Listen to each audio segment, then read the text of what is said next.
¿Se oye bien? ¿Sí?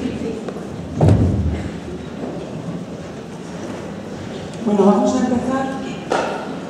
La conferencia va a consistir en una parte de explicación de ideas erróneas, de lo que perjudica y lo que beneficia a la mente. A la mayoría de ustedes les han enseñado cosas, cómo cuidar el cuerpo, qué cosas le benefician al cuerpo, qué cosas le perjudican, qué es lo que tienen que hacer o qué no, pero a ninguno de ustedes seguramente les han enseñado cómo cuidar su mente. Y sin embargo, que la mente esté ordenada, que la mente sea sana, le va a conducir a una vida feliz, de aprendizaje, satisfactoria. Pero este aprendizaje no se da, de manera que uno hace lo que puede. A la mente hay cosas que le perjudican, pero si no lo saben, no pueden rectificarlo. Le perjudica a la mente las ideas erróneas, y hay muchas.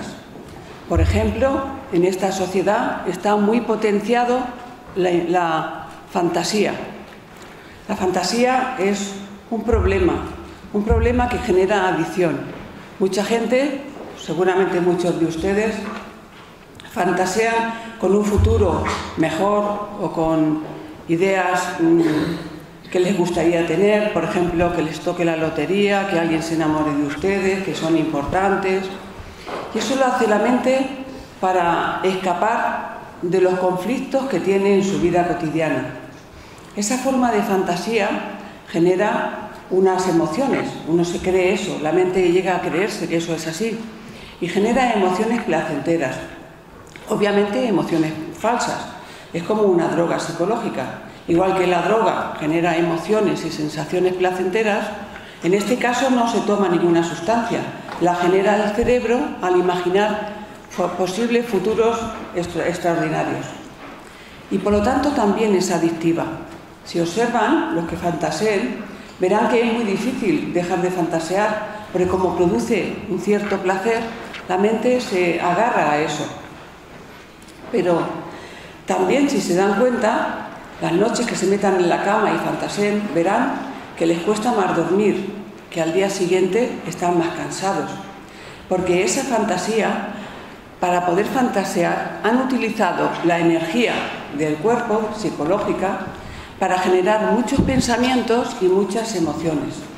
Y lo que ocurre es que ese gasto energético va en detrimento de la energía que necesitan para poner en orden sus vidas, para poner en orden sus mentes.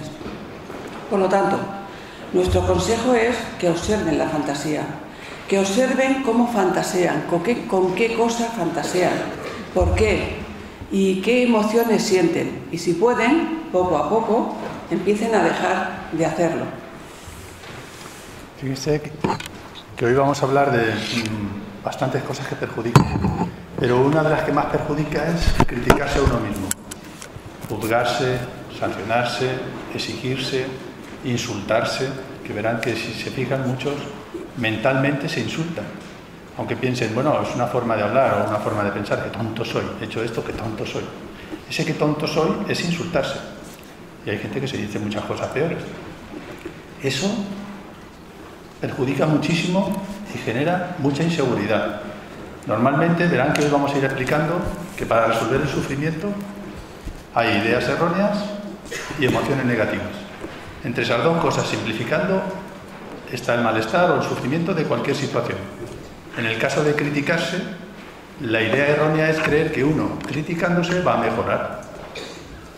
No se paran a pensarlo. Nadie dice, voy a empezar a criticarme a ver si mejoro. Sino que uno lo va aprendiendo en la vida cotidiana, viendo a los demás. Y entonces lo empieza a hacer uno mismo. Si los padres de uno cuando se equivocaba le decían, pero hombre, no seas tonto, no seas bruto, no hagas esto. Entonces uno, sin querer, dice, cuando me equivoque tengo que decirme esto para mejorar. La realidad es que cuanto uno más se juzga, cuanto más se critica o cuanto más se exige, más inseguridad tiene. Más dificultades va a tener después para tomar una decisión. Le va a dar miedo equivocarse y eso le va a ir retrayendo. O sea, en lugar de mejorar, lo que va a hacer es ponérselo más difícil. Si son capaces de observar esto y empiezan a dejar de hacerlo, verán que rápido uno nota mejoría. Simplemente cuando uno se da cuenta de que se está juzgando o diciéndose algo o regañándose, decir, no, no, esto lo retiro, voy a aprender, incluso con lógica. Si alguien comete un error, no es tonto, ni un burro, ni siempre está igual, ni nunca llegará a nada. Todo eso en realidad es falso. Los tontos no existen. Hay errores, hay cosas que a uno se le dan bien, hay cosas que a uno se le dan mal. Entonces, la autocrítica es una forma de perjudicarse que perjudica mucho, genera mucho sufrimiento. Hay un ejemplo muy claro para entender este perjuicio, y es que si imaginan que tienen a su cargo un niño o una niña, y este niño les dice que quiere aprender a hacer un pastel, ustedes le enseñan, le dicen, venga, vamos a hacerlo juntos. Le enseñan, le ponen los ingredientes, el tiempo en el horno, y el pastel sale estupendo.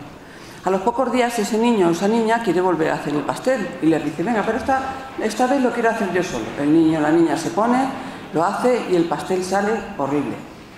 Y si ustedes le dicen, eres un tonto, eres un burro, no sirves para nada, ese niño no vuelve a hacer pasteles, dejará la pastelería por el resto de su vida. Se hundirá, creerá que no vale. No le ayude esa crítica. Sin embargo, si le dicen, no te preocupes, ha salido mal, pero es porque estás aprendiendo. Vamos a revisar la receta y a ver dónde te has equivocado. Ese niño podrá llegar a ser un buen pastelero y además su autoestima aumentará. Pues eso es lo que hacen con ustedes muchos de los que están aquí, que se autocritican creyendo que les va a beneficiar, pero les perjudica y mucho.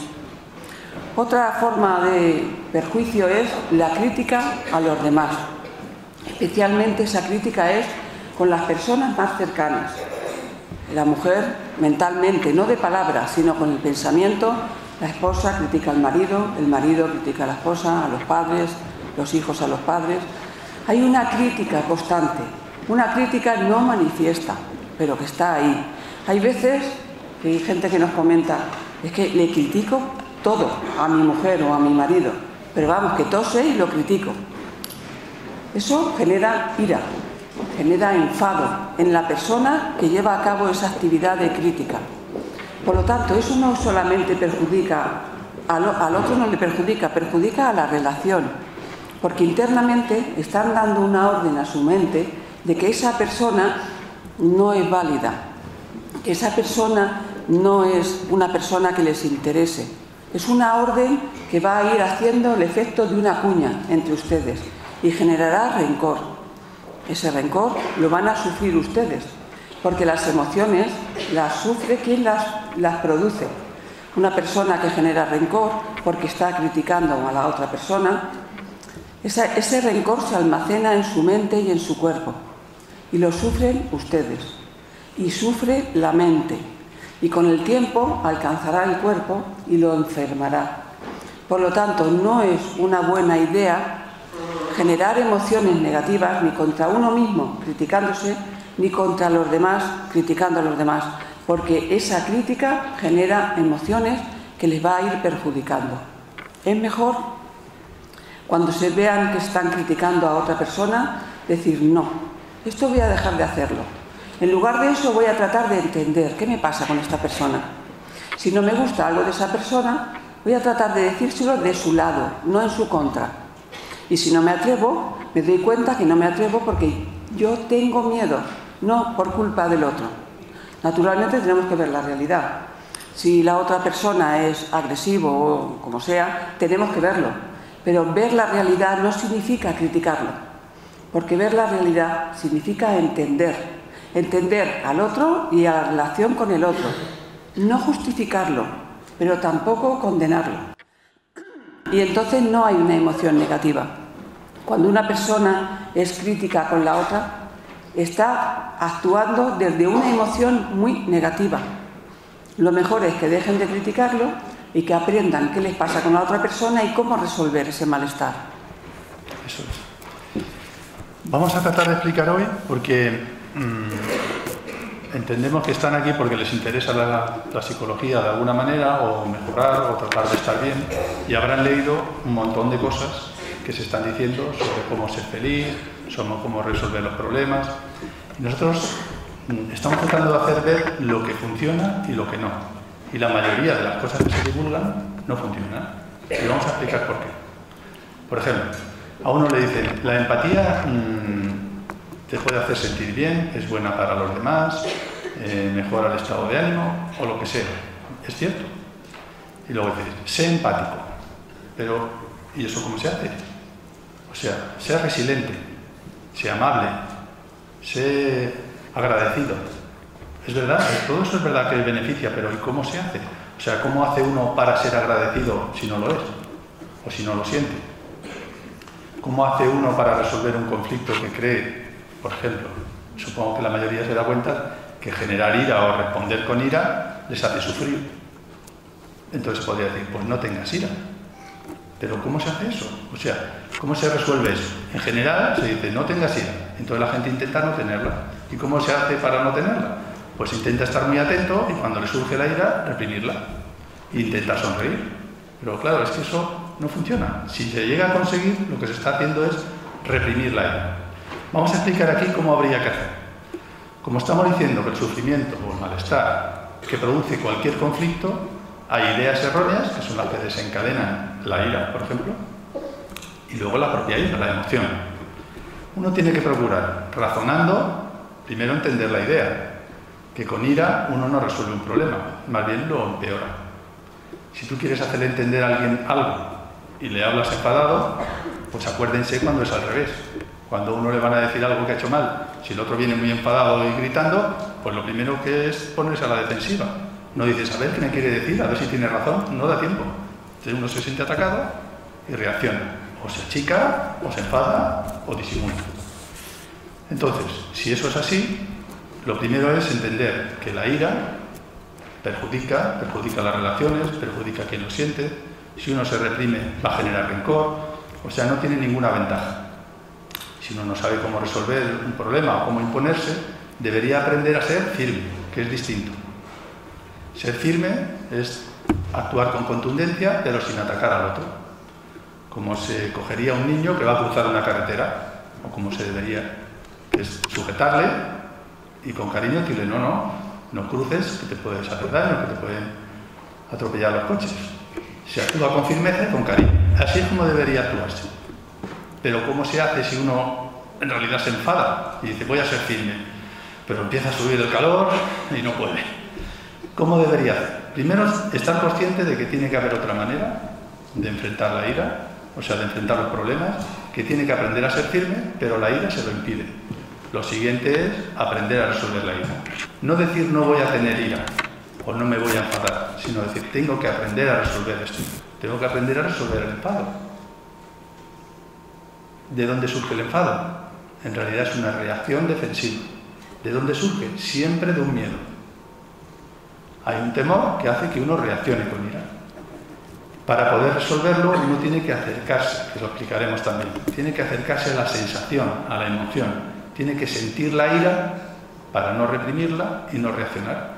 Y cuando uno está sintiendo la ira y no le desborda o no le hace reaccionar, puede seguir ahondando y llegar a ese miedo y enfrentarlo también. En el caso de la represión, fíjense que hay una parte de la mente que es consciente. Por ejemplo, una persona tímida es consciente. Va a quedar con gente y le sudan las manos, tiembla, se siente inseguro. Es consciente. Pero esos son los efectos. ¿Cuál es la causa? Normalmente se trata de quitar el efecto. La depresión, la ansiedad, la angustia, la timidez, todos estos problemas son el efecto, como el dolor, es el efecto. Actuar solo sobre el efecto no va a resolver el problema, esto es evidente. A una persona tímida que le digan, sé fuerte, sé valiente, tú puedes, y él no puede. Igual se convence un día, pero el día siguiente, como no ha resuelto la causa, no va a poder. Sería tanto como si tiene un esguince en la pierna y a la persona que tiene el esguince le dicen, venga, sé valiente, camina como si no lo tuvieras. Hombre, pues todavía te vas a estropear más el pie.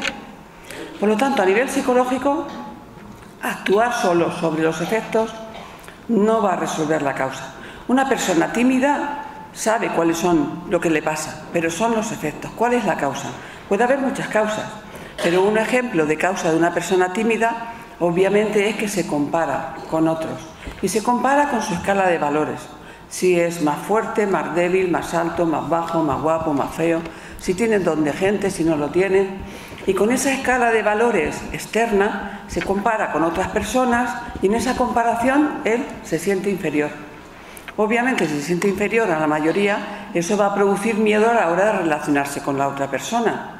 Aunque no quiera, va a ir encogido y por lo tanto va a ir con miedo. La timidez es miedo a la opinión de la otra persona, pero un miedo porque se ha situado en una posición de inferioridad. Ese sería el camino para investigar cuál es la causa. Claro, ahora habría que investigar por qué se compara y por qué se siente por debajo, por qué tiene esa escala de valores. Tendríamos que seguir investigando. Pero esa es la manera de resolver un problema. Convencerse de que es fuerte y puede no va a resolver el problema. Tiene que investigar, tiene que explorar dentro de él las causas. Para explorar las causas estamos diciendo que los efectos están en el consciente, pero las causas están en la parte inconsciente. La mente humana es muy compleja y muy profunda. El consciente es una parte, solo una parte superficial de la mente. Luego está el inconsciente, que es profundo y antiguo. Y para entrar en el inconsciente no se puede hacer pensando. El pensamiento y la acción es la parte consciente. Y luego está la parte inconsciente, que también hay algunos pensamientos, muchos, inconscientes. Pero para entrar, la puerta de entrada al inconsciente es prestar atención a lo que sienten. Si observan, ustedes sufrirán las emociones, pero no las han explorado. Cuando uno tiene ansiedad, lo que quiere es quitársela, tomarse una pastilla, irse de compras, llamar a alguien, quitársela, la ansiedad. Bien, es lógico y es comprensible. Y si tiene que tomarse pastillas, pues se las toma, pero no se conformen. Luego investiguen, exploren cuál es la causa. Tiene que haber una causa. La ansiedad no es la causa. Es el efecto, como hemos dicho. La depresión no es la causa, es el efecto. Luego tiene que ser que aprendan a darse cuenta que ese efecto que ven en el consciente tiene una raíz que va al inconsciente y tienen que seguirla. ¿Y cómo la van a seguir? Hoy lo haremos aquí para que aprendan. Tienen que ser capaces de explorar eso que están sintiendo, sea lo que sea. Puede ser bruxismo, ansiedad en el pecho, mareos. No importa lo que sea, tienen que ser capaces de quedarse ahí sintiéndolo, explorándolo, investigándolo, perdiendo el miedo a lo que sienten, porque insistimos, esa es la puerta de entrada a las causas que están en el inconsciente. No nos gustaría que se quedaran con la idea de que el inconsciente es algo muy misterioso al que no se puede acceder, porque normalmente el pensamiento dice, pero si es inconsciente, ¿cómo lo voy a abordar? En realidad esa parte es cuando uno, seguro que les ha pasado alguna vez, se da cuenta de algo que en el fondo ya sabía. Estás con miedo y crees que no, pero en un momento dado dices, sí que me da miedo. Y ahí reconoces algo que estaba ahí como medio oculto. Otro caso muy habitual es cuando alguien ha sufrido maltrato en la infancia y lo ha olvidado porque era muy pequeño, y haciendo terapia ahí tienes un temor, empieza a sentir el miedo a una determinada situación y empiezan a surgirle los recuerdos. Esos recuerdos están ahí. Cuando uno, digamos que lo que está oculto es porque a uno le da miedo sentir la emoción que lleva aparejada. Otra cuestión así muy habitual es cuando uno no quiere acordarse de algo o no quiere pensar en algo que le produce malestar. El no pensar en ese algo es para evitar principalmente lo que uno siente cuando lo recuerda, angustia, miedo, rabia o rencor o lo que sea.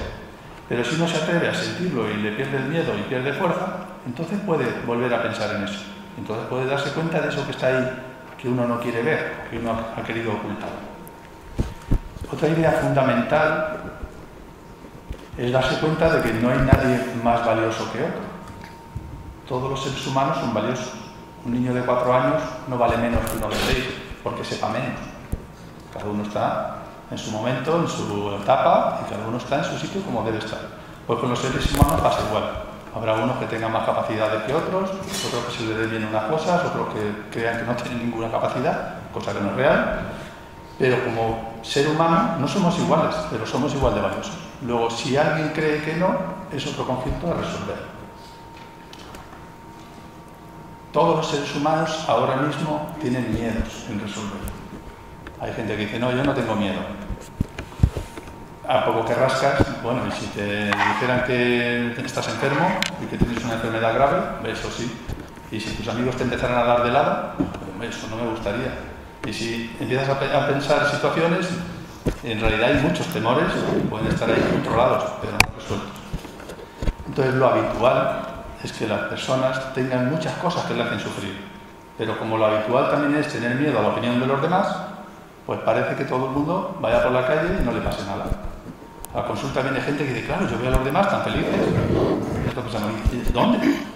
Si va todo el mundo con muchas tensiones y con muchos miedos y con muchas cosas que le preocupan, y también hay ratos que uno lo pasa bien, pero en realidad todo el mundo es inseguro y todo el mundo tiene temores. Eso es lo normal, que nos da miedo contar. Luego, partiendo de ahí, no deben criticarse, como hemos dicho antes, sino atreverse a decir, vale, pues voy a ver qué temores tengo yo y voy a ver qué conflictos tengo yo, voy a procurar no juzgarme, sea que uno descubre que es envidioso, o que tiene mucho odio, o ánimo de venganza, o que tiene mucho miedo. No importa lo que haya ahí, eso no es parte de uno. Uno no es así, uno no es inseguro, tiene inseguridad, uno no es una persona mala, tiene conflictos sin resolver que le pueden hacer tener mucho odio o tener ganas de hacer daño a los demás. Pues hasta eso, que sería lo peor, hasta eso no es parte de uno, es un problema que uno puede aprender a resolver. Bueno, lo vamos a ir dejando aquí. En introspección.com, que es nuestra página, tienen artículos, vídeos, y si quieren hacernos alguna pregunta también lo pueden hacer por ahí. Y que sean muy felices. Y que sigan aprendiendo.